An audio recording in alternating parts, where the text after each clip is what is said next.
Hi అండి.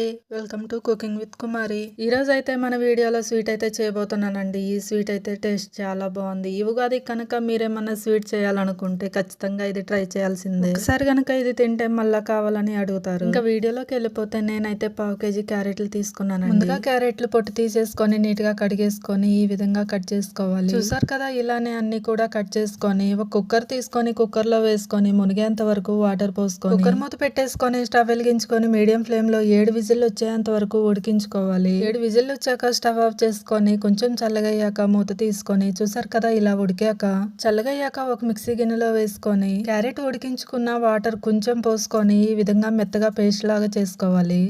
చూసారు కదా, ఇలా మెత్తగా పట్టుకొని పక్కన పెట్టేసుకున్నాక స్టవ్ వెలిగించుకొని మందంగా ఉన్న ఒక కళాయి పెట్టుకొని 2 టేబుల్ స్పూన్ నెయ్యి వేసుకొని ముందుగా మిక్సీ పట్టుకున్న క్యారెట్ పేస్ట్ వేసుకొని కలుపుకుంటూ ఉండాలి. మీడియం ఫ్లేమ్ లో 10 to 15 మినిట్స్ వరకు వేయించుకున్నాక 1 టీ గ్లాస్ వరకు ఉప్మా రవ్వ వేసుకోవాలి.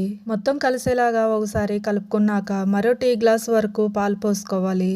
పాలు పోసుకున్నాక ఒక 3/4 గ్లాసు వరకు పంచదార కూడా వేసుకోవాలి. మీకు ఇంకా తీయగా ఉండాలంటే గ్లాస్ వరకు వేసుకోండి, సరిపోతుంది. ఒక చిటికెడు ఉప్పు కూడా వేసుకొని కలుపుకుంటూ ఉండాలి. మధ్య మధ్యలో నెయ్యి యాడ్ చేసుకుంటూ కలుపుకుంటూ ఉండాలి. ఇలా నెయ్యి యాడ్ చేసుకుంటూ కళాయి నుంచి సపరేట్ అయ్యేంత వరకు కలుపుకుంటూనే ఉండాలి. నాకైతే ఇలా రావటానికి ఒక 20 మినిట్స్ అయితే టైం పట్టిందండి. చూసారు కదా, ఇలా వంట చేసుకుంటే చేతికి అంటుకోకుండా ఉండాలి, అప్పుడే కరెక్ట్ గా వచ్చినట్టు. ఈ విధంగా వేయించుకున్నాక ఒక 4 యాలకుల వరకు దంచి వేసుకోవాలి. వేసుకున్నాక మొత్తం ఒకసారి కలుపుకొని స్టవ్ ఆఫ్ చేసుకొని చల్లగా అయ్యేంత వరకు పక్కన పెట్టేసుకుందాము. ఇది చల్లగా అయ్యే లోపు అయితే ఒక 1/2 లీటర్ పాలు వరకు ఒక గిన్నెలో పోసుకొని స్టవ్ వెలిగించుకొని పాలైతే మరిగించుకోవాలి. ఈ లోపు అయితే ఒక గిన్నెలో 2 స్పూన్ల వరకు కస్టర్డ్ పౌడర్ వేసుకొని కొంచెం పాలు పోసుకొని ఉండలు లేకుండా కలుపుకొని పక్కన పెట్టేసుకోవాలి.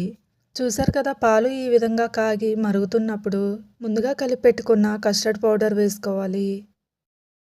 వేసుకున్నాక మొత్తం ఒకసారి కలుపుకొని ఒక 1/2 గ్లాసు వరకు పంచదార వేసుకోవాలి. వేసుకున్నాక పంచదార కరిగేంత వరకు కలుపుకుంటూనే ఉండాలి. పంచదార కరిగిపోయి పాలు చిక్కగా అవుతున్నప్పుడు 5 బాదం పప్పు 5 జీడిపప్పు సన్నగా తరుక్కొని పాలల్లో వేసుకోవాలి. వేసుకున్నాక మొత్తం ఒకసారి కలుపుకొని చూసారు కదా, పాలు ఈ విధంగా చిక్కగా అవుతున్నప్పుడు స్టవ్ ఆఫ్ చేసుకొని చల్లగైనంత వరకు పక్కన పెట్టేసుకోవాలి. ఇప్పుడైతే ముందుగా రెడీ చేసి పెట్టుకున్న క్యారెట్ అయితే చల్లగా అయిపోయాక చేతులకైతే కొంచెం నెయ్యి అప్లై చేసుకొని మీకు నచ్చిన సైజులో ఈ విధంగా ఉండలు చేసుకోవాలి.